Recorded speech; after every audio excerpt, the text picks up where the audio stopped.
नमस्कार साथियों, मेरा नाम है आर.के. सिंह। संस्कृति पीसीएस यूट्यूब चैनल के यूपी आरओ करंट अफेयर्स कम एमसीक्यू सीरीज के पहले एपिसोड में आप सभी का स्वागत है। आज से हम महत्वपूर्ण करंट अफेयर्स पर आधारित बहुविकल्पी प्रश्नों का अभ्यास शुरू करेंगे।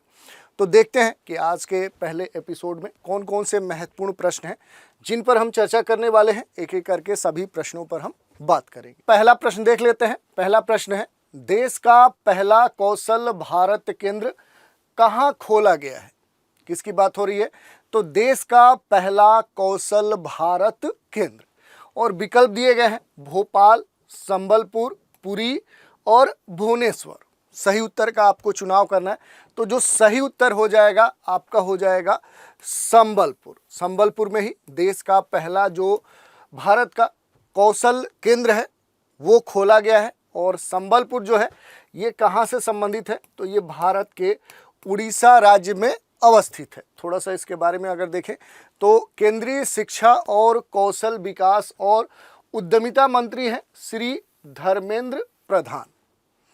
इन्होंने ही उड़ीसा के संबलपुर में, कहाँ पर? उड़ीसा के संबलपुर में। ये कहाँ पर है? तो उड़ीसा में है। यहीं पर देश का पहला जो कौशल भारत केंद्र है उसका उद्घाटन किया। तो इस कारण से सही उत्तर जो हो गया आपका संबलपुर हो गया। दूसरा क्वेश्चन देखते हैं। दूसरा क्वेश्चन भी बड़ा महत्वपूर्ण क्वेश्चन है। क्वेश्चन कह रहा है, रायसीना डायलॉग 2024 के जो विषय है वह है चतुरंग संघर्ष प्रतियोगिता सहयोग तथा निर्माण, और इससे ये अभिप्रेत है। ठीक है। और विकल्प आपके सामने दिए गए हैं। अंतर्राष्ट्रीय रिश्तों में नए रूपों का सामना। ठीक है। दूसरा दिया गया है डिजिटल तकनीकों का वैश्विक विकास, और तीसरा दिया गया है शांति प्रक्रिया और युद्ध के समाधान, और चौथा विकल्प है वैश्विक ताकतों के बीच में सहयोग और प्रतिस्पर्धा के बीच में संतुलन।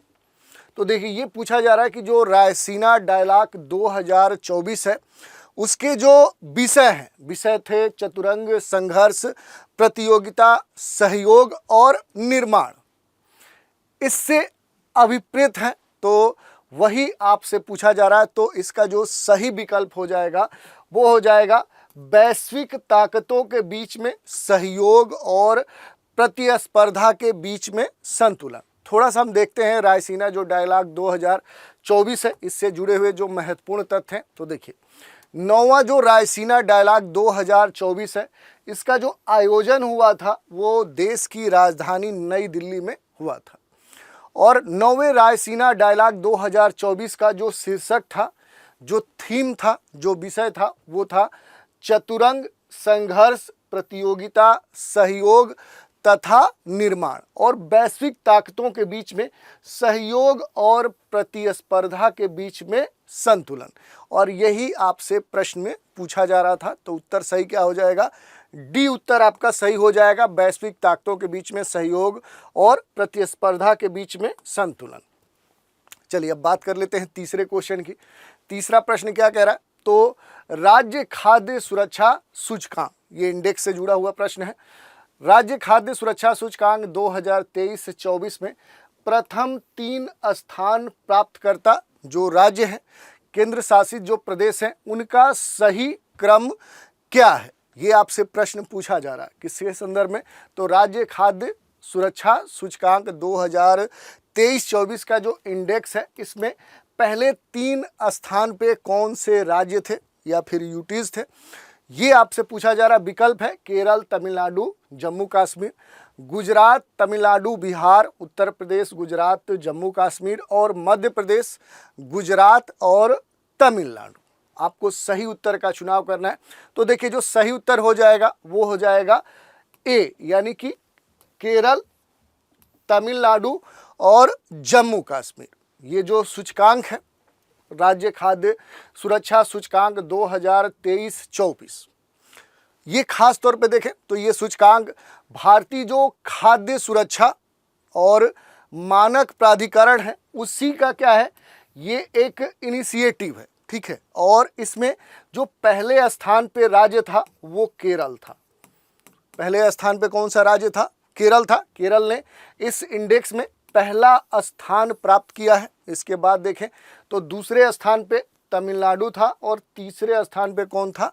जम्मू कश्मीर। तो इसका जो सही उत्तर हो जाएगा विकल्प ए हो जाएगा। इसके बारे में आपको यहाँ पर जानकारी दी गई है। चलिए अगला प्रश्न देखते हैं। प्रश्न संख्या 4 क्या कह रहा है? तो ये कह रहा है कि अंडमान और निकोबार द्वीप समूह की राजधानी पोर्ट ब्लेयर का नाम बदलकर निम्नलिखित में से क्या कर दिया गया है? पोर्ट ब्लेयर का पिछले वर्ष नाम बदल दिया गया, उसी क्रम में ये प्रश्न पूछा जा रहा। विकल्प है स्वराज, श्री विजयपुरम, श्री गंगानगर, श्री हनुमान नगर। काफ़ी चर्चा में रहा जब पोर्ट ब्लेयर का नाम परिवर्तित किया गया, तो ये चर्चा में था और सही जो उत्तर आपका हो जाएगा, आप सभी जानते हैं काफ़ी चर्चा में रहने वाला ये करंट अफेयर्स था।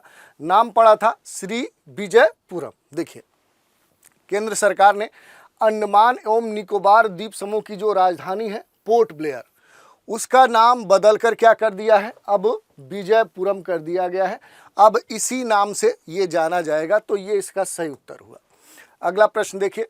प्रश्न संख्या 5 क्या कह रहा है? तो ये कह रहा है निम्नलिखित में से जल संचय जन भागीदारी जो पहल है, ये जो इनिशिएटिव है जल संचय जन भागीदारी, ये इनिशिएटिव किस अभियान से जुड़ा हुआ है?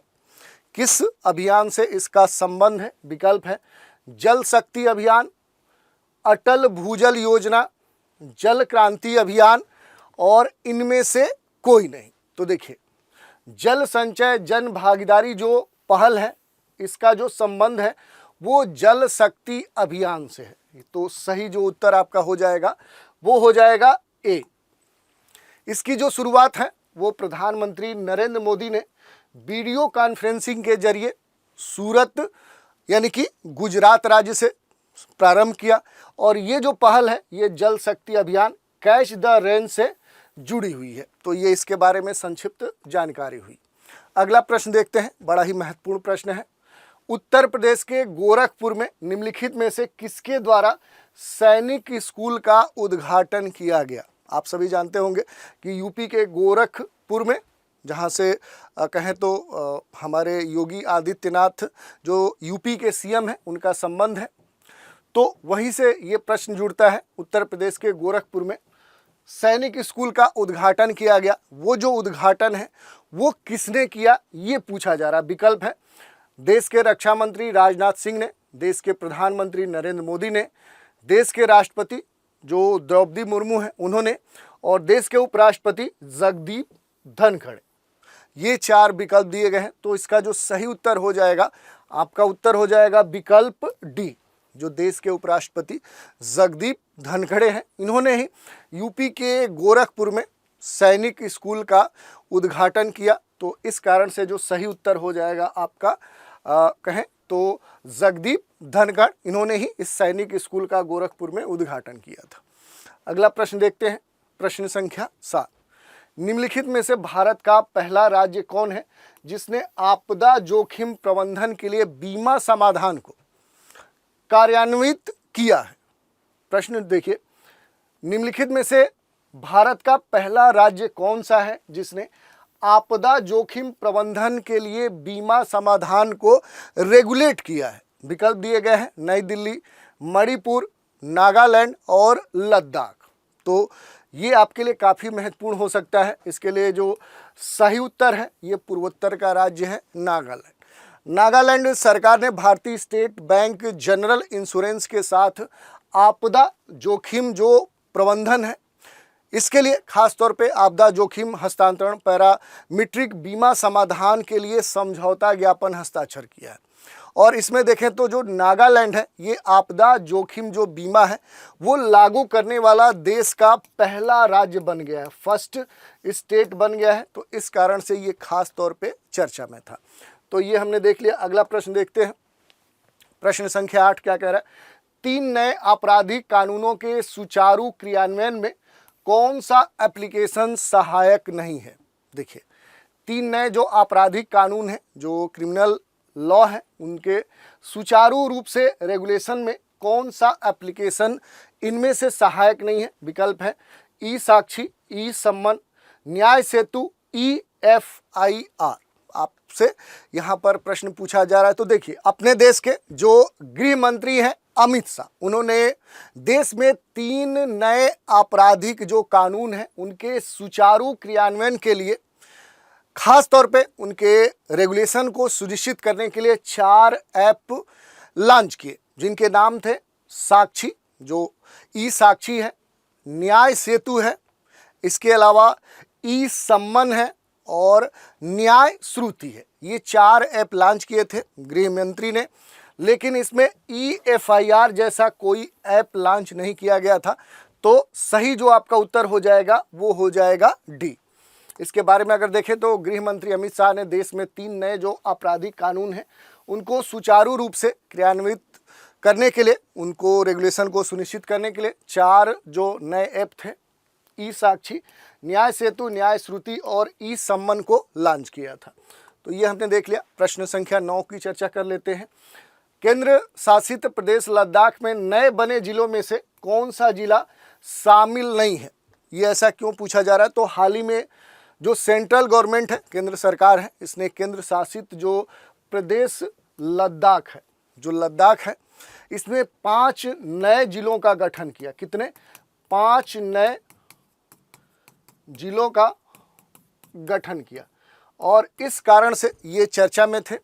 जो जिले थे उनमें से निम्नलिखित में से एक इसमें से शामिल नहीं है, वही आपसे पूछा जा रहा है। तो जो 5 जिले बनाए गए उसमें जो पहला जिला था उसका नाम था जास्कर, जो दूसरा जिला नाम रखा गया वो रखा गया द्रास, द्रास सेक्टर आप सुने होंगे।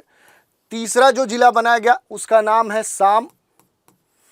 जो चौथा डिस्ट्रिक्ट बनाया गया उसे नाम दिया गया है नुब्रा। और जो 5वां जिला लद्दाख में बनाया गया वो है चांगथांग, चांगथांग। तो इस तरह से क्या है कि ये 5 जिले बनाए गए। इसमें लेह शामिल नहीं है। आप देख सकते हैं कि लेह शामिल नहीं है, इस कारण से जो सही उत्तर आपका हो जाएगा वो हो जाएगा डी। तो इस तरह से हमने देख लिया कि केंद्र शासित प्रदेश लद्दाख में नए बने जिलों में कौन सा जिला शामिल नहीं है, तो लेह इसमें शामिल नहीं है, ये पहले से। ठीक है, तो ये हमने देख लिया। अगला प्रश्न देखते हैं, प्रश्न संख्या 10, आज के एपिसोड का अंतिम प्रश्न है। गोरखपुर सिलीगुड़ी एक्सप्रेसवे निम्नलिखित में से किस राज्य से होकर नहीं गुजरेगा? ये गोरखपुर सिलीगुड़ी जो एक्सप्रेसवे है, 519 किलोमीटर इसकी लंबाई है इस एक्सप्रेसवे की। और ये जो एक्सप्रेसवे है ये किन किन राज्यों से गुजरेगी? तो उत्तर प्रदेश, उसके बाद बिहार राज्य, और बिहार के बाद ये कहाँ पहुँचेगी? वेस्ट बंगाल यानी पश्चिम बंगाल। इसमें जो बात करें जो झारखंड है, तो झारखंड से ये जो एक्सप्रेसवे है ये नहीं गुजरेगी। ये 3 मूल राज्यों से होकर गुजरेगी, यूपी से बिहार और बिहार से ये सीधे पश्चिम बंगाल पहुंच जाएगी। तो इस कारण से जो सही आपका उत्तर हो जाएगा वो हो जाएगा झारखंड। इसके बारे में जो संक्षिप्त जानकारी है वो दी गई है कि गोरखपुर सिलीगुड़ी एक्सप्रेसवे की जो लंबाई है वो 519 किलोमीटर है। ये जो परियोजना है ये उत्तर प्रदेश, बिहार, पश्चिम बंगाल राज्यों से होकर गुजरेगी। तो ये हमने देख लिया। यूपी RO करेंट अफेयर्स कम MCQ जो हमारा अभ्यास कार्यक्रम है, इसमें महत्वपूर्ण जो न्यूज़ थे उन पर आधारित जो MCQ बन सकते हैं और उनसे जुड़ी हुई जो संक्षिप्त जानकारी है उस पर हमने चर्चा की। तो आज के एपिसोड में इतना ही रखते हैं। आप सभी को आज का एपिसोड कैसा लगा, अपनी प्रतिक्रिया हमें कमेंट के माध्यम से दे सकते हैं। तो आप सभी हमारे साथ बने रहें, इसके लिए धन्यवाद।